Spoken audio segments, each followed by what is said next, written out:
ठाकुर जी बोले जे कौन सो गांव है ससुराल? श्री दामा बोले लाला जे गांव ना है तो कोई शहर है? बोले ना शहर ना है। तो कोई देश है? बोले ना देश ना है। तो लाला जब हम बड़े है जाए हमारो ब्याह है जाए तो जा कन्या ते हमारो ब्याह होवे वाको घर हमारो ससुराल होवे, वहां जा रहा हूं। जैसे वहां माधवी रोई थी कि मेरे बिंद कौन, ऐसे ठाकुर जी रोने लगे मेरी ससुराल कहां है? श्री दामा तेरी ससुराल तो मिल गई, मेरी ससुराल कहां है? श्री दामा बोले लाला तेरी ससुराल ना है। अच्छा ऐसा भी होता, बालक उनमें सब चिढ़ाने लगे। मधुमंगल जबरदस्ती आके बोलने लगो लाला मेरी भी ससुराल है, पता है? वो तेरी कहां? बोले मेरी जमुना पार है, मैं हूं जाऊंगा सज धज के। इतने में सुबल आ गए, वो लाला मेरी भी ससुराल है। वो तेरी कहां? बोले मेरी मां है गिरिराज जी पर्वत के पास। इनकी है नहीं, जबरदस्ती चिढ़ा रहे हैं ठाकुर जी को। अच्छा ऐसा हो सखान में कोई एक चिढ़े तो बाकी और चिढ़ा में वाए और चिढ़े, और ठाकुर जी चिढ़ के कछु ज्यादा ही सुंदर लगते होंगे तो सखा और चिढ़ाने लगे। अब तो तन सुखा मन सुखा धन सुखा जे हुआ है। धन सुखा बोलो मैं हूं ससुराल जा रहा हूं, मन सुखा बोलो मैं हूं ससुराल जा रहा हूं, तन सुखा बोलो मैं हूं। लाला बोले तेरी हूं ससुराल है? पतर पूछ रहा से तेरी हूं ससुराल है? और मैं इतनो माखन खाए खाए के हट्टो कट्टो है, मेरी ससुराल ना है अभी तक। ठाकुर जी को यह बात को आश्चर्य ज्यादा है कि तन सुखा की भी ससुराल है और मेरी ससुराल ना है। आज ठाकुर जी घर आए, दूर आकर के बैठ गए मुंह फुलाए के। नहीं तो रोज लौट के आमे मैया के कभी कंधा पे चढ़ जाएं, कभी गोद में बैठ जाएं, कभी लेट जाएं, कभी कछु खींचें, कभी कछु करें। आज चुपचाप बैठे। मैया ने पीछे मुड़ के देखी, बोले हैं लाला तू कब ते आए के बैठो है? सो ठाकुर जी मोह इधर करके बैठ गए। अरे जाके आवे थे पूरे नंद भवन में भूचाल आ जाए, बाकी आवे थे आज कोई को पता ही नहीं चली है। अरे लाला ऐसो माटी को मथोना बने काय को बैठो, काय को? मैं बात ना कर रहा हूं मैया। मैया गोद में ले रही है, कभी हाथ पकड़ रही है, ठाकुर जी छूट छूट के भाग रहे हैं। मैया बोली कहा बात है लाला? रोने लगे, और ऐसे रोने लगे कि सिसकी आने लगी ठाकुर जी को, जैसे सांस रुके ऐसे ठाकुर जी रोवे। मैया बोली कौन ने मारो? मधुमंगल ने मारो तो कुछ श्री दामा ने मारो, कौन से सकान? मुझको नाम बतावा को अभी जाके देखूं, काय को रोवे? ठाकुर जी बोले मैया तो एक बात बता, जे सबरे ब्रजवासी यों के नंद बाबा गोरे यशोदा मैया गोरी, ये लाला कारो कहते भयो? इस सबरे मुकु यों तानो दें कि मैं तेरो छोरा नाऊं, और मैया आज मुकु या बात पे भरोसा है गो कि मैं वास्तव में तेरो लाला नाऊं। मैया बोली ऐसो काय को सोचा, ऐसो काहे गो लाला तू यों काय को सोचे? बोले मैया श्री दामा की ससुराल, मधुमंगल की ससुराल, सुबल तो तन सुखा मन सुखा, और सबसे बड़ी आज वो तन सुखा क्यों ससुराल है, पतरो सो वाक्यों ससुराल है। और मैया मैं ऐसो प्यारो दुलारो ऐसो सुंदर सो मेरी अभी तक ससुराल ना है। यह बात को सुन करके मैया तो लाला को हृदय से लगा, अरे मेरो लाला झूठ बोले हैं दारी के, श्रीदामा की ससुराल है बाकी इनकी ससुराल ना है लाला, बाकी सबरे तो झूठ बोल रहे हैं तोते। मैया तेरी भी ससुराल है? मैया बोली लाला जे घर मेरो ससुराल ही है। अच्छा मैया और नंद बाबा क्यों ससुराल है? बोले हाँ उनकी ससुराल है। और दाऊ दादा की? बोले ना दाऊ दादा की ना है। ठाकुर जी कूद के गए दाऊ दादा के पास, दाऊ दादा को हाथ पकड़ के लाए, भैया चल। बोले कहाँ? घर छोड़ के जा रहे हैं, ससुराल ढूंढ के आवेंगे अपने। मैया यशोदा बोली लाला तू कैसी बात करे? अब तो ठाकुर जी हट करने लगे, सिर मूड मारन लगे पृथ्वी पे, और बोले भोजन ना करूंगो, सोऊंगो ना, तेरी गोद ना आऊंगो, कछु ना करूंगो, पहले मेरी ससुराल बता कहाँ है। और मैया अगर तेने मुंह को मेरी ससुराल नहीं बताई तो मैं श्रीदामा की ससुराल छीन लूंगो, भाई को अपनी ससुराल बना लूंगो। मैया ने जैसे तैसे करके बोले अच्छा एक काम कर। बोले कहा श्री दामा जब अपनी बहू लेके आ जाएगो, अपनी ससुराल ते वापस आ जाएगो, तो बाकी बहू देख लियो, वैसी बहू तेरे काजे ले आऊंगा। ठाकुर जी बोले जी बहू कौन होवे मैया? मैया बोली ये और मैंने औगार लगा ली। औगार समझे? ये ब्रज भाषा है। औगार मतलब अब कैसे समझाएं औगार क्या है? जो बला, ये और मैंने बला लगा ली। पहली ससुराल के काजे लड़ रहा हो, बहू और बताओ कौन है? मैया बोली लाला। इतने में नंद बाबा आगे बोले मैं बताऊं लाला, यहां पे आ। गोदी में बैठ गए। बोलो लाला तेरी मैया है ना? बोले हाँ। जे मेरी बहू है।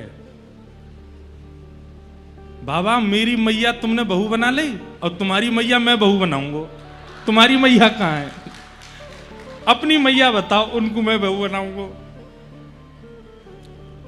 सब लोग ठाकुर जी की बात सुन के ऐसी मधुर बात करें। इसीलिए तो श्रीमद् वल्लभाचार्य जी कहते हैं अधरम मधुरम वदनम मधुरम हसितम मधुरम चलितम मधुरम नयनम मधुरम रेणुम मधुरम मधुराधिपते अखिलम मधुरम। भैया द्वारिका के श्री कृष्ण वो राजा हैं, जगन्नाथपुरी के श्री कृष्ण वो जगन्नाथ हैं, वो नाथ रूप में विराजमान है। बद्रीनाथ के श्री कृष्ण तपस्वी भगवान हैं, दक्षिण के रंगनाथ हैं, लेकिन हमारे वृंदावन के वो तो ऐसे ही हैं। उनके सामने जाकर के लोग बाग कितनी बड़ी बड़ी बातें करते हैं, हमारो बिजनेस चलवाए दो, हमारे काम बनवाए दो, हे बिहारी जी हमारो। बिहारी जी नाए जाने कायते बिजनेस के हैं, बिहारी जी नाए जाने ये सब कहा बात कर रहे हो। उनके सामने तो बालकनवारी बात करो, वो बालक हैं। वृंदावन के श्री कृष्ण तो मधुर कृष्ण हैं, उनके सामने जाकर के सारे संसार के प्रपंचों की चर्चा मत करो। प्रपंचों की चर्चा करने के लिए और भी लोग हैं। वृंदावन श्री कृष्ण के पास जाके तो जैसे एक छोटे बालक, अभी कोई आपके रिश्तेदार का छोटा बालक आ जाता है, उसको आकर के आप ये बोलते हो क्या आजकल तो भैया हमारा मुनाफा नहीं चल रहा है, बढ़िया प्रॉफिट नहीं हो रहा है, बहुत लॉस जा रहा है। सेकंड क्लास का बालक बोलेगा ये क्या होता है, ये आप क्या कह रहे हैं? बेटा आजकल शेयर मार्केट बहुत गिर गई है, सोने का दाम इतना हो गया है, चांदी का इतना बढ़ गया है। मम्मी के पास, मम्मी चलो यहां से, ये तो अंकल कैसी बात करते। ऐसे ही ठाकुर जी हैं, वृंदावन के श्री कृष्ण लाला हैं। वृंदावन के श्री कृष्ण लाला से लेकर के रास बिहारी तक ही रहते हैं, उसके आगे की लीला श्री कृष्ण वृंदावन में नहीं करते। तो इसी मध्य में ही हमको लीला में प्रवेश करके वृंदावन जाना चाहिए। हम इन्हीं लीलाओं का चिंतन करते हुए जाएं। घर कैसे बनता है, व्यापार कैसे चलता है, परिवार व्यवस्थित कैसे होता है, ये वृंदावन श्री कृष्ण को नहीं पता। अब बात वो है भैया, जानते तो वो सब हैं, लेकिन हमें नहीं बोलना है, वो लाला है।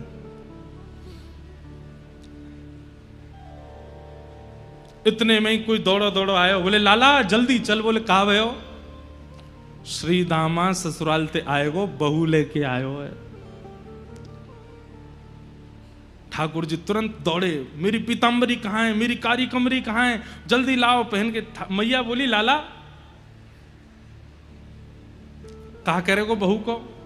बोले मैया मक्खन जैसा हो तो को खावे को खाऊंगो। लाला बहू खावे की चीज ना है, बहू तो देखवे की है, और फिर तेरा ब्याह हो जाएगा ना, फिर तू सब समझ में आ जाएगी। ठाकुर जी दौड़ करके गए, यहां श्री रामा अपनी बहू लेके, माधवी लेके आयो है। माधवी की माता जी ने माधवी को समझा के भेजा। बोले तू वापस अपने ससुराल जा रही है? बोले हाँ।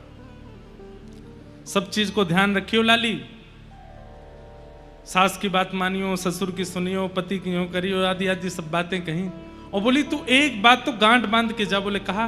बोले तेरे जो पति हैं श्रीदामा, इनको एक सखा है, वाको नाम है कन्हैया। बोला हाँ।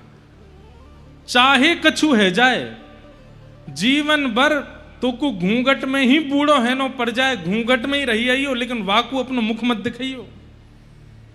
क्यों मैया?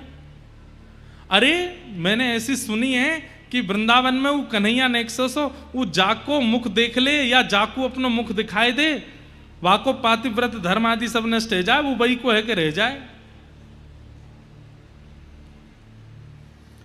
माधवी ने तो तभी घूंघट कर लियो और घूंघट करके गांठ बांध दी। बोले मैया मैं सौगंध खा के कह रही हूं मुख नहीं दिखाऊंगी। माधवी को समझाया कि तू कन्हैया को मुख मत दिखाना। माधवी ने गांठ बांध ली, बोले कि कोई बात नहीं मैया अब तुम यही देखना। निकल पड़ी अपने ससुराल की ओर। यहां बीच रास्ते में ठाकुर जी आ गए और ठाकुर जी ने आके कही अरे सीदामा आए गए हो? बोले हाँ। कैसी लगी ससुराल? बोले लाला जब मिलेगी तो को तो पता चलेगी कितना सुख मिले ससुराल जावे में। ठाकुर जी बोले अच्छा बहू कहाँ है? बोले पीछे बैठी है। सीदामा ने इशारा कियो, बोले अरे माधवी मेरो सखा है कन्हैया, या को मुख दिखाए दे। जैसी सुनी कन्हैया आ रहे हैं महाराज, घूंघट लेकर के ऐसे पकड़ करके माधवी बैठ गई। बोले ये तो वही है जिसके लिए मैया ने मना किया। हाथ पांव कांपने लगे। जिनका मुख देख करके सारी पीड़ाएं दूर हो जाती हैं, सारे कंटक दूर हो जाते हैं, वो सामने खड़े हैं और माधवी अपना मुंह बंद करके घूंघट करके आंख बंद करके खड़ी है। नंद जी को छैया, बलभद्र जी को भैया लाल, या को मुख देखे ते कटत यम फंद। जिसका मुख देखने से यमराज के फंदे कट जाते हैं, उसके मुख को देख करके माधवी मुख दिख रही है अपना।